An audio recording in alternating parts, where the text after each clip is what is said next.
Et si, derrière un titre provocateur, se cachait une porte d'entrée vers une lecture qui transforme votre marche avec Dieu?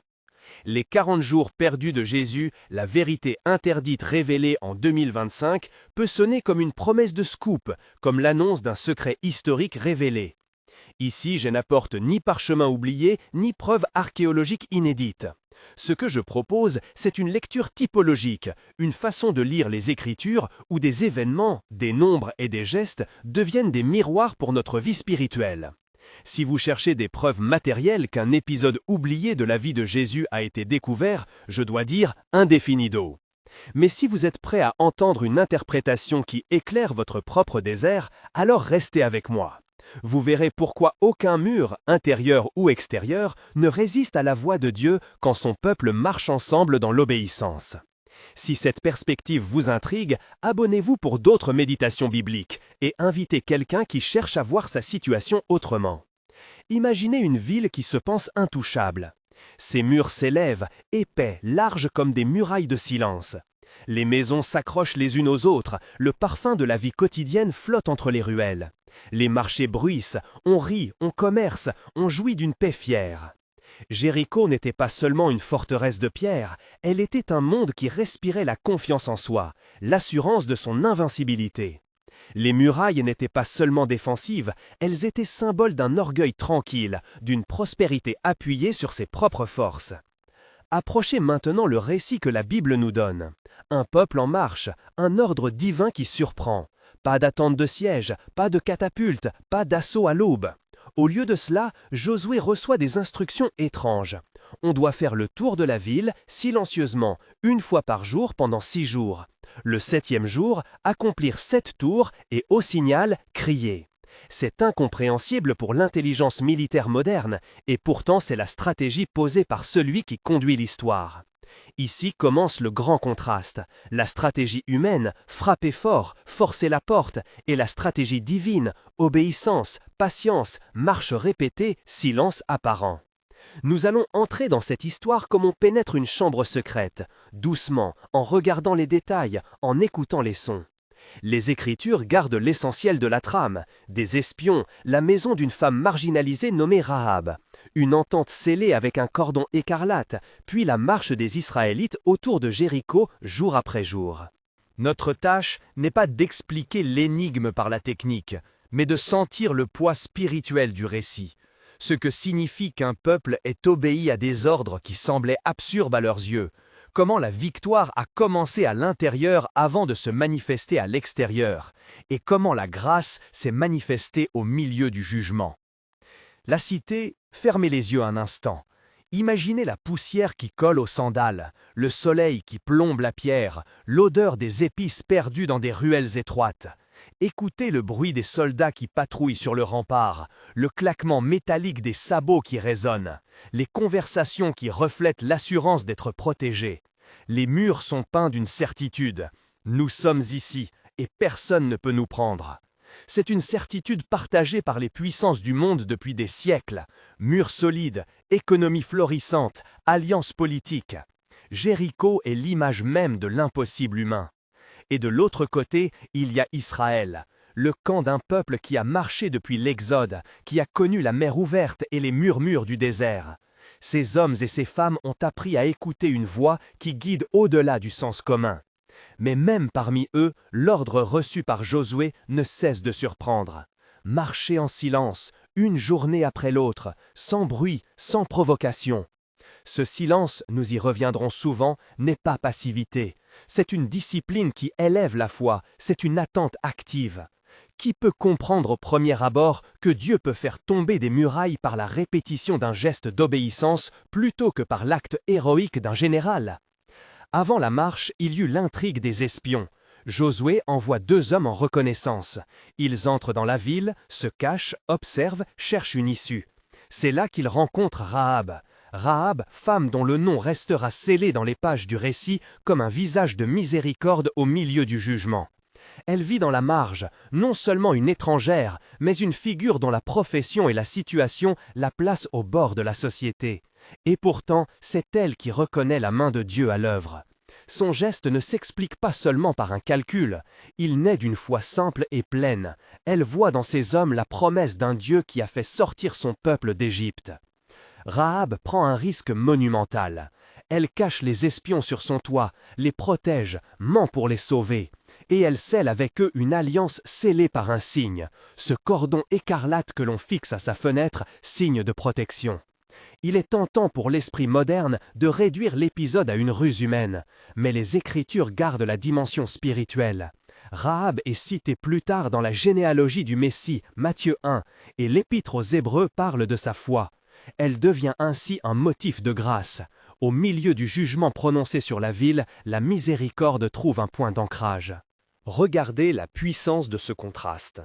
Dans une ville qui se pense à l'abri, une femme marginalisée reconnaît l'œuvre de Dieu et s'unit à la promesse. Dans la Palestine de l'époque, la fidélité apparaît parfois là où l'on l'attend le moins. La grâce n'entre pas par la porte des mérites, mais par la fenêtre de la foi. Revenons au camp d'Israël. Josué rassemble le peuple, donne des ordres précis. Les prêtres porteront l'arche, les trompettes sonneront, le peuple marchera. Il y a un rituel strict, il y a une sanctification du geste. L'arche d'alliance n'est pas un symbole vide ici, elle représente la présence de Dieu qui marche devant son peuple. Les prêtres portent l'arche, les trompettes sont levées et la marche commence. Chaque jour, une procession, le mur à contourner, le silence des habitants, la répétition du pas. Il faut imaginer la discipline, marcher côte à côte, sans parler, sans s'exposer, sans provoquer l'ennemi. Le silence devient une arme spirituelle. Combien d'options humaines sont abandonnées dans ce silence?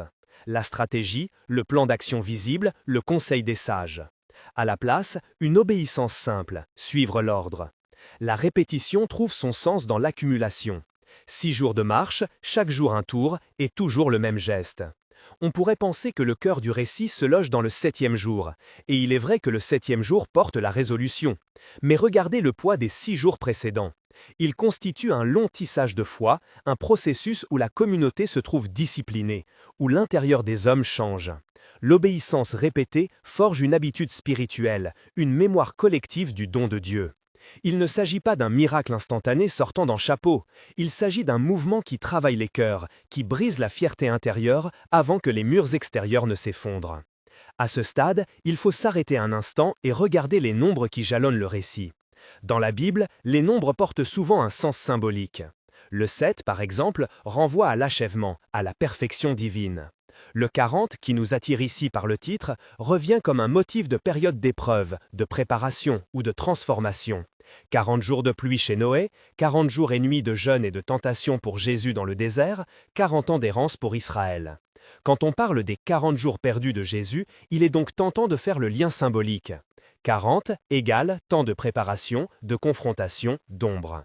Mais ce lien est interprétatif. Dire que ces 40 jours évoquent une typologie n'est pas professer une nouvelle révélation historique. Nous sommes dans la méditation. Indefinido reste la posture devant toute affirmation historique visant à combler des silences textuels.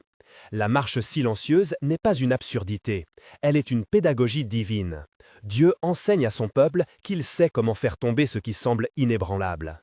La victoire commence à l'intérieur, dans le cœur des hommes, et se manifeste plus tard dans le monde visible.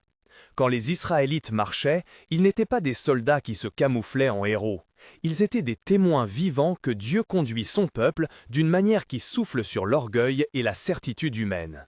Imaginez la tension dans Jéricho pendant ces jours. Les habitants regardent, perplexes. Les gardes observent des hommes qui tournent autour des murs comme des fantômes. Est-ce une provocation? Est-ce un signe de faiblesse? Les rumeurs se propagent. Un peuple qui marche sans attaquer semble fou, mais la fierté crée des conjectures. Peut-être certains habitants se moquent, d'autres commencent à douter. Le contraste psychologique est profond. Celui qui s'abandonne à Dieu ne cherche pas la gloire immédiate, mais une obéissance qui change l'intérieur. Sur les 6 premiers jours se tisse aussi lentement une autre transformation, celle des cœurs communautaires. La discipline collective oblige les individus à regarder au-delà d'eux-mêmes. Lorsque l'on marche en silence, l'espace laisse place à l'écoute. Les pas répétés forment une prière corporelle, une liturgie de mouvement. Ceux qui portent l'arche ne montrent pas la puissance par le bruit du combat, mais par la paix qui les accompagne. La répétition a cet effet insidieux. Elle dessine une mémoire nouvelle qui, jour après jour, remplace l'ancienne confiance en soi par une confiance en Dieu.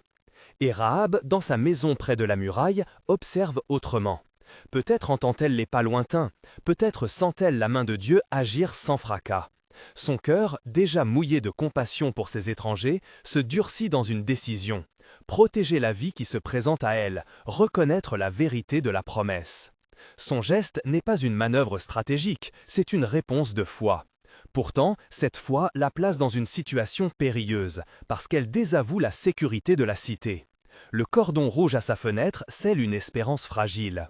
En signant la coalition avec les espions, elle réclame la miséricorde. Et la miséricorde trouve sa place même là où le marteau du jugement va frapper. En observant ce récit, on doit aussi remarquer la place des prêtres et des trompettes. Les trompettes ne sonnent pas pour annoncer l'assaut, elles sonnent comme un rappel. La présence de Dieu est au milieu de son peuple. Les prêtres portent l'arche avec un sérieux presque sacré. Le rituel ne s'identifie pas à une magie, il marque la réalité d'un Dieu qui tient sa promesse. La marche, dans sa simplicité répétitive, est donc aussi un acte de confession. Nous reconnaissons que c'est Dieu, et non nos armes, qui accomplira la victoire. Permettez-moi d'insister sur le silence.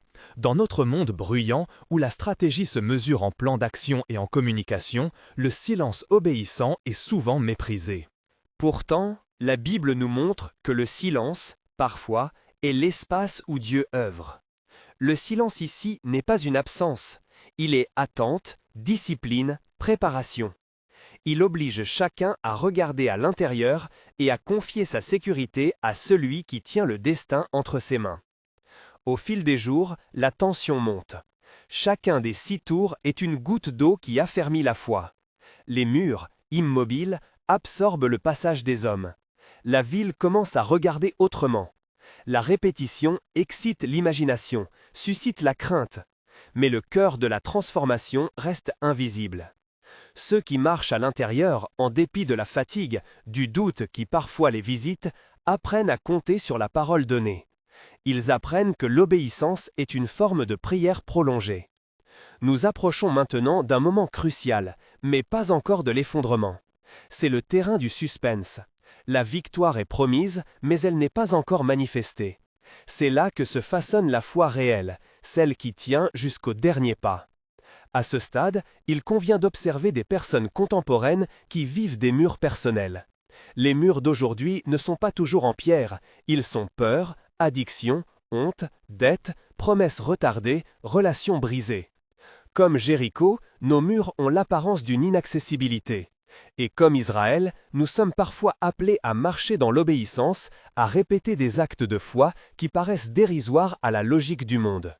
On nous demande de continuer, de ne pas céder à la violence de nos impulsions, de faire confiance à la parole de Dieu, même quand l'ennemi rit. Considérez 2 vies imaginaires, anonymes, qui ressemblent peut-être à la vôtre. La première personne porte un mur d'addiction. Chaque jour, la tentation ressemble à une muraille imperméable. Les programmes, les conseils, les thérapeutes, tout semble échouer. Mais il y a des gestes simples à répéter. Prière quotidienne, rendez-vous de responsabilité, action concrète d'obéissance. Ce sont les tours autour de la ville, pas spectaculaires, pas immédiats, mais cumulants. La deuxième personne vit sous le joug d'une dette écrasante. Chaque offre de solution humaine promet un assaut rapide, un raccourci. Mais la marche prescrite est la constance, discipline budgétaire, petite restitution, décisions douloureuses répétées. Ces gestes sont lentes, mais l'obéissance transforme l'intérieur et prépare la voie pour que la muraille vacille. Dans ces métaphores, la question demeure. Sommes-nous prêts à marcher dans le silence et la répétition ou préférons-nous céder au tumulte des solutions rapides ? La marche sacrée de Jéricho nous invite à une patience active, à une foi qui ne renonce pas à la durée. Sur le plan spirituel, il y a aussi un message sur l'inclusion. Rahab, qui prend le risque, devient un symbole inattendu d'intégration. La grâce ne se donne pas selon nos mérites. Elle se manifeste à ceux qui reconnaissent la main de Dieu et prennent position, même au prix de la sécurité humaine. Le cordon écarlate à sa fenêtre est un signe. Il marque la frontière entre le pouvoir d'une cité et la miséricorde qui s'offre à ceux qui se tournent vers Dieu. La généalogie qui la mentionne plus tard nous rappelle que la grâce opère souvent par des routes que nous n'aurions pas imaginées. Alors que nous avançons dans notre récit, il est temps d'entrer plus profondément dans les jours eux-mêmes. Les premiers jours sont presque méditatifs. Décrivez un jour, l'aube qui perce, la chaleur qui monte, la poussière qui s'élève à chaque pas. Les trompettes calment plus qu'elles n'excitent. Le peuple marche, le pas mesure la foi. Les soldats ne cherchent pas la bataille, ils portent une présence. On ne voit pas l'effondrement, on voit seulement la fidélité quotidienne qui se tisse. Parfois, l'impatience gagne certains, ils se demandent si la méthode fonctionnera. Mais Josué tient ferme, car la parole lui a été donnée. Il sait que la stratégie n'est pas de sa création, elle vient d'en haut. Les réactions au sein de Jéricho sont diverses. Certains regardent les hommes qui tournent avec amusement, d'autres se moquent, d'autres encore commencent à envisager un avenir sans certitude. Il y a une psychologie collective à l'œuvre. La répétition crée le doute, et le doute ronge l'assurance. Le mur, physiquement intact, subit déjà une défaite intérieure. C'est une victoire silencieuse mais réelle. Nous avons suivi les espions, nous avons vu Rahab, nous avons marché avec Israël, jour après jour. Nous sommes près d'un tournant, mais je m'arrête ici, juste avant que le 7e jour ne commence pour laisser peser l'attention. C'est dans ce point de bascule que se choisissent la persévérance et la loyauté. Les 6 jours précédents ont purifié les cœurs et affermi la foi, mais le témoignage final est encore à venir. Quels cœurs tiendront jusqu'au cri? Qui aura le courage de faire du cordon un signe d'espérance? Quels murs personnels commenceront, dans l'obéissance quotidienne, à se fissurer de l'intérieur? La suite nous amènera au jour qui change tout, le 7e jour, les 7 tours, le signal, le cri et l'effondrement. Pour l'instant, retenez ceci. La stratégie divine n'est pas l'effet d'un coup isolé, mais le fruit d'une longue fidélité, d'une obéissance répétée qui prépare l'intervention de Dieu. Si vous portez aujourd'hui une muraille, souvenez-vous que les tours que vous faites, même sans éclat apparent, façonnent la scène pour la grâce. Le 7e matin arrive comme une respiration retenue depuis 6 jours. L'aube se lève plus lentement, comme si la lumière elle-même hésitait à troubler quelque chose d'immense qui se prépare. Les visages du peuple portent la poussière de la marche, mais aussi une concentration nouvelle. Ce n'est plus la curiosité qui les tient, c'est la fidélité. Les prêtres ajustent les pans du vêtement sacré, prennent l'arche avec le même respect que lors des précédentes tournées, mais quelque chose dans l'air a changé. L'accumulation des pas a véritablement transformé ceux qui marchent. Le 7e jour n'est pas une répétition, il est la résolution d'une habitude devenue prière. Les trompettes, jusque-là calmes comme un rappel, prennent place dans une orchestration plus vaste.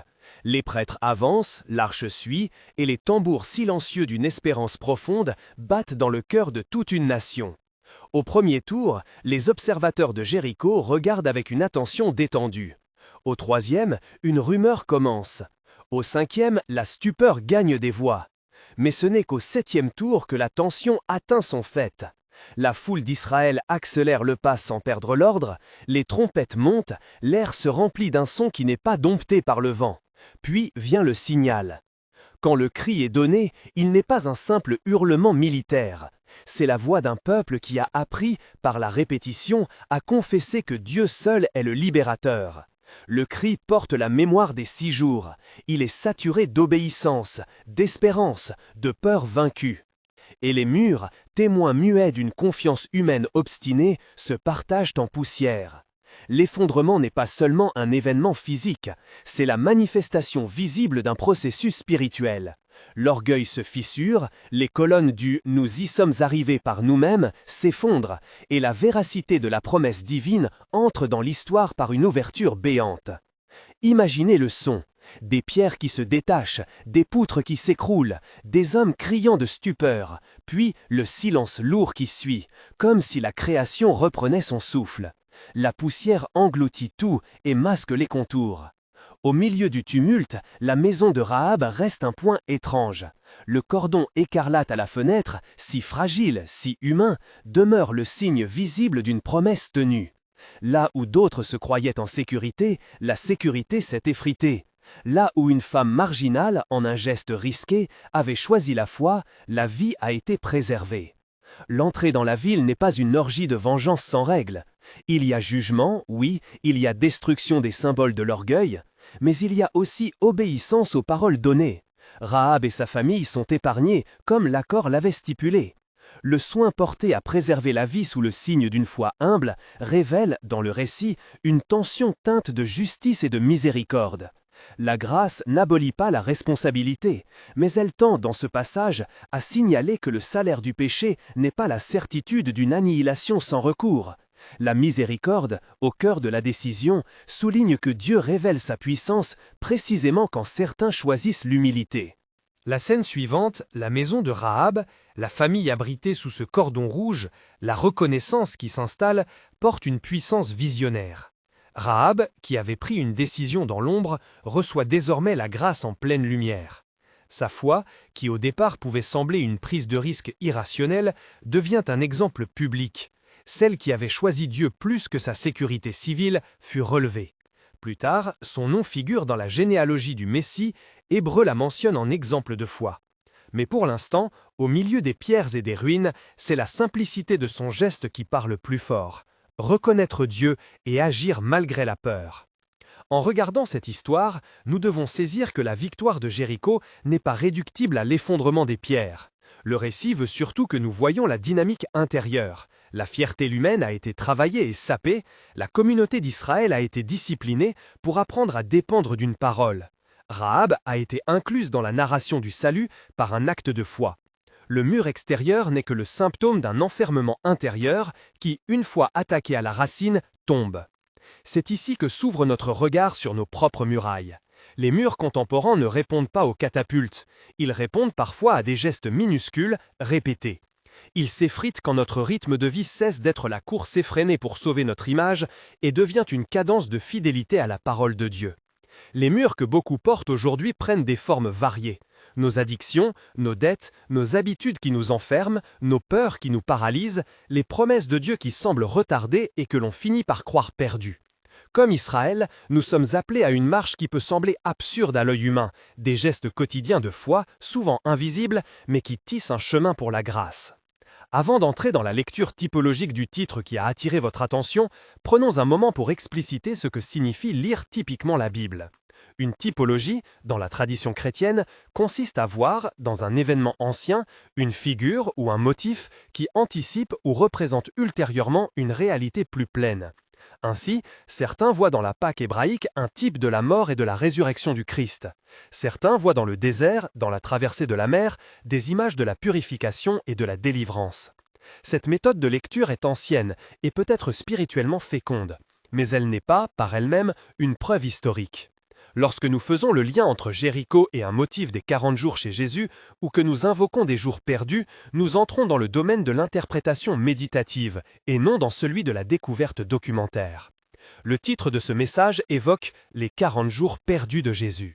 Il sert d'accroche, il provoque la curiosité, mais il ne saurait être pris, en l'état, pour une révélation d'un fait historique qui prouverait une absence de la vie du Christ non consignée par les Écritures. Sur le plan historique et scripturaire, toute affirmation de jour perdu de la vie de Jésus, qui ne reposerait pas sur des sources canoniques ou patristiques reconnues, doit être tenue en posture d'indefinido. Autrement dit, nous pouvons méditer et imaginer des corrélations symboliques, sans prétendre dévoiler un secret archéologique. Ce qui suit est donc une lecture typologique, une méditation théologique, une tentative d'écouter la parole et d'y trouver des échos qui nourrissent notre marche. Pourquoi donc associer, même métaphoriquement, Jéricho aux 40 jours souvent cités dans la Bible? Le chiffre 40 revient comme un motif de préparation et d'épreuve. 40 jours de pluie pour Noé, 40 ans d'errance pour Israël, 40 jours et nuits pour Moïse sur la montagne, 40 jours de jeûne pour Jésus dans le désert. Dans ces occurrences, le nombre évoque souvent un temps où l'humain est confronté à Dieu, éprouvé, préparé pour une mission ou transformé. Si l'on lit Jéricho à la lumière de ces motifs, on peut y voir une leçon sur les saisons où Dieu demande à son peuple d'entrer dans une forme de retrait, de discipline et de formation intérieure avant que la manifestation publique de la puissance divine n'apparaisse. Le terme « perdu », quant à lui, a son poids sémantique. Dire que des jours sont perdus peut signifier qu'on les perçoit comme vains, oubliés, inutiles. Mais il peut aussi signifier que ce temps, à première vue perdu aux yeux du monde, a en réalité produit en secret la maturité nécessaire pour l'œuvre à venir. Ainsi, lire les 40 jours perdus de Jésus comme métaphore peut signifier il existe des périodes dans la vie du Messie et, par analogie dans la vie du croyant, où l'on sent l'absence, où la scène publique semble déserte, où la puissance n'est pas visible. Pourtant, c'est souvent dans ces temps que le travail intérieur s'accomplit.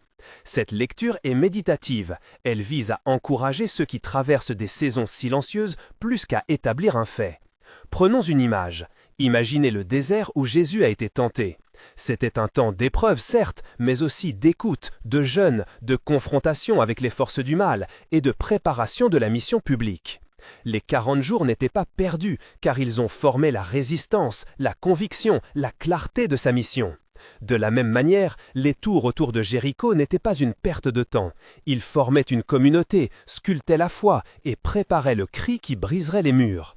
Ainsi, la typologie veut nous dire « ce n'est pas parce que Dieu semble silencieux que rien ne se passe ». Maintenant, comment traduire cette méditation en pratique pour vous qui m'écoutez? Comment transformer l'idée de marcher autour de nos murailles en gestes concrets qui ouvrent le chemin à la grâce? Voici un guide, non pas comme une formule magique, mais comme une série de pistes d'obéissance quotidienne comparables aux 6 tours qui précèdent un grand renversement. 1. Identifiez votre mur. Prenez un moment de silence et nommez ce qui vous enferme. Honte, addiction, solitude, dette, peur d'engagement, un projet bloqué, une promesse de Dieu qui tarde à se réaliser. Nommez-le avec précision. L'anonymat de l'introspection n'est pas lâcheté, c'est lucidité. 2. Définissez un geste simple et répétable. La marche autour de Jéricho ne demandait pas un exploit héroïque, elle demandait la constance. Pour vous, ce geste peut être une prière quotidienne à heure fixe, une lecture biblique de 10 minutes chaque matin, une rencontre hebdomadaire avec un groupe de responsabilité, une démarche administrative pour réduire une dette, un entretien thérapeutique régulier. Le principe, choisir un acte modeste que vous pouvez répéter. 3. Engager une communauté. Les murailles tombent souvent quand le corps communautaire se déplace avec vous. Confiez votre marche à une personne digne de confiance. Rahab a pris position dans la communauté de Jéricho. Israël a marché comme peuple. La solitude isole, la communauté soutient. 4. Retirez les idoles. Profitez de ce temps pour identifier ce à quoi vous confiez votre sécurité en dehors de Dieu. Travail, réputation, relations toxiques, confort matériel. Remplacer une idole ne signifie pas nécessairement détruire matériellement quelque chose. Parfois, c'est décider de rediriger votre cœur et vos habitudes. 5. Prenez des mesures pratiques. Si votre mur est la dette, écrivez un plan budgétaire, coupez les dépenses non essentielles, cherchez conseil financier. Si c'est l'addiction, commencez un programme de suivi, participez à des groupes de soutien, modifiez vos routines. Les gestes concrets sont les tours qui creusent la base d'un effondrement futur du mur. 6. Intégrer le silence et l'écoute. Le récit souligne le silence comme discipline active. Réservez des temps sans bruit numérique, sans conseil excessif pour entendre la voix du Seigneur. Le silence n'est pas l'inaction, il est une posture d'apprentissage. 7. Veillez à la persévérance, non à l'instantané. Le monde valorise la solution immédiate. La stratégie divine, telle que révélée à Jéricho, exige la persistance. Commencez avec foi, acceptez la fatigue, corrigez votre direction si nécessaire, mais ne changez pas de méthode à chaque obstacle. Pour rendre ces principes plus palpables, laissez-moi esquisser quelques portraits anonymes inspirés de réalités contemporaines. Il y a Anna, mère célibataire, poursuivie par une dette qui la terrifiait. Elle avait tenté les solutions rapides, crédit, promesses de revenus miracles, mais rien n'apportait la paix. Un jour, elle adopta les tours. Chaque semaine, elle fit une chose concrète pour réduire ses dépenses, elle prit un travail à temps partiel temporaire, elle se confia à une amie pour rendre compte de ses progrès. Elle prit aussi un engagement spirituel, lire chaque soir un passage qui parlait de la provision de Dieu. Au bout d'un an, sa dette avait été divisée. Ce n'était pas miraculeux au sens spectaculaire, c'était le produit d'une obéissance quotidienne qui transforma son intérieur, sa discipline et sa confiance. Il y a Marc, dont l'addiction semblait plus forte que tout. Il connaîtra des rechutes, des désespoirs, mais il trouva un groupe de responsabilisation, accepta un suivi psychologique et institua des routines qui l'empêchaient d'entrer dans ses anciennes logiques. Sa bataille fut marquée par des jours silencieux, des pas répétés, des engagements renouvelés. Les murs de la honte commencèrent à se fissurer, non par un événement unique, mais par une série d'actes fidèles. Il y a aussi Laïla, qui avait été marginalisée au travail et qui vivait une blessure d'identité. En imitant Rahab, non pas en choisissant les mêmes actions, mais en choisissant la foi malgré la vulnérabilité, elle chercha conseil, prit des risques pour s'engager dans une formation, noua des alliances inattendues. Sa reconnaissance de la main de Dieu dans sa faiblesse fit place à une résilience qui finit par ouvrir des portes professionnelles et relationnelles. Ces exemples ne sont pas des recettes, ils incarnent une logique spirituelle. Ce qui est fait avec persévérance, sous l'obéissance et en commun, prépare la victoire. Revenons au plan de lecture typologique. Si l'on prolonge l'image vers Jésus, on peut proposer une méditation. Les 40 jours qui jalonnent sa vie, comme le jeûne dans le désert, ne sont pas des pertes. Ils sont des temps de constitution intérieure. Si, par hypothèse, l'on veut considérer des périodes de la vie du Christ moins documentées, il faut le faire avec prudence. La théologie saine exige l'humilité et la reconnaissance des limites de nos connaissances. Ainsi, associer Jéricho et la figure des 40 jours chez Jésus demeure une piste de méditation féconde. Jésus, devant la tentation et le combat intérieur, a appris la fidélité qui devait gouverner sa parole publique. Ces jours de préparation le rendent capable d'affronter l'ennemi. De la même façon, nos jours perdus peuvent être en réalité des jours de préparation. Il est important d'insister sur un point. La typologie n'annume pas la responsabilité humaine. Rahab a été sauvée parce qu'elle a agi. Israël a triomphé parce qu'il a obéi. Jésus a affronté sa mission en se maintenant dans la prière et la vérité. La grâce de Dieu n'exempte pas l'homme d'effort ou de décision. Ce double mouvement, initiative divine et réponse humaine, est ce que le texte veut nous apprendre. Alors, que faire maintenant, concrètement, dans la suite de votre marche ? Voici une feuille de route spirituelle organisée autour du motif des tours. Jour 1 à 6, instaurez les gestes. Choisissez une discipline spirituelle et une action pratique. Prière quotidienne de 10 minutes plus action concrète. Paiement minimal sur une dette, rendez-vous thérapeutique, entretien de réconciliation. Tenez-vous-y quels que soient les résultats visibles. Jour 7. Organisez un acte de confession ou de proclamation publique. Le 7e jour, dans le récit, n'était pas une simple répétition, c'était un aboutissement rythmé par une proclamation publique. Pour vous, ce jour peut être un moment de confession, de pardon réclamé ou d'annonce de liberté en communauté, une démarche qui cristallise la foi accumulée. Après l'effondrement, entretenir la mémoire.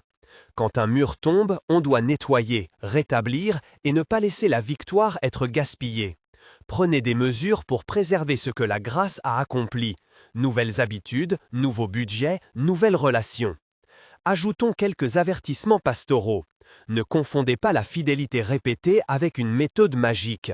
La foi n'est pas une suite d'actes rituels garantissant un résultat. Elle est relation, don et engagement. Ne promettez pas à d'autres que s'ils marchent 6 fois et crient au 7e, leurs problèmes seront résolus. Soyez honnête sur les souffrances possibles et la durée parfois longue des processus. Dieu opère selon sa souveraineté. Il peut employer notre fidélité pour déclencher son action, mais il n'est pas une machine prévisible. Il est aussi crucial de conserver en tout cela un esprit de miséricorde comparable à celui manifesté pour Rahab. Lorsque des personnes marginalisées ou pécheresses manifestent un acte de foi, la communauté croyante se doit de répondre par la grâce et non par le mépris. Rahab, femme étrangère et marginale, fut incluse dans la promesse. C'est une leçon sur l'hospitalité de la grâce, un rappel que la justice de Dieu inclut la porte ouverte à ceux qui se tournent vers lui. Avant de conclure ces méditations, laissez-moi revenir une dernière fois sur l'image forte qui a traversé ce message, la marche silencieuse. Dans nos vies contemporaines, le bruit est un ennemi de la fidélité. Le bruit des conseils en tous sens, le bruit des succès artificiels, le bruit des réclamations de performance. La marche silencieuse est une discipline qui restaure notre oreille à la voix du Seigneur. Elle nous apprend la posture humble du peuple qui ne cherche pas la gloire personnelle, mais attend la manifestation de Dieu.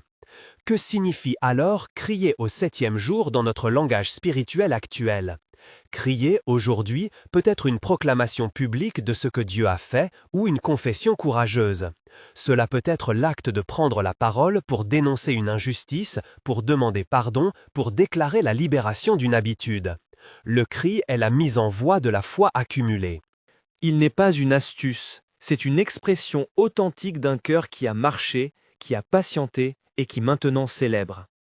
Enfin, si vous portez la question des 40 jours pour votre propre marche, permettez-vous de voir votre saison de silence non comme une perte, mais comme un chantier intérieur.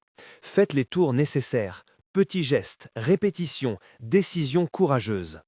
Entourez-vous. Prenez la posture de Rahab sans imiter sa biographie. Reconnaître Dieu, agir malgré la peur, vous accrocher à la promesse d'une grâce qui surprend. Je voudrais conclure par une invitation, non pas à une technique, mais à une réponse du cœur. Si vous êtes actuellement devant un mur, prenez un instant, fermez les yeux et dites avec moi ces quelques phrases de consécration. Seigneur, je te donne ce mur. Je choisis de marcher aujourd'hui avec obéissance, même si je ne vois pas l'issue. Donne-moi la patience des 6 jours et la foi du cri du 7e jour. Protège ma fragilité et accorde-moi la grâce de Rahab, qui a su reconnaître ta main dans la peur. Transfigure ma peur en action, ma routine en prière, et fais que ma marche prépare ta victoire. Que la paix de Dieu, qui dépasse toute intelligence, garde vos cœurs et vos pensées pendant que vous faites ces tours.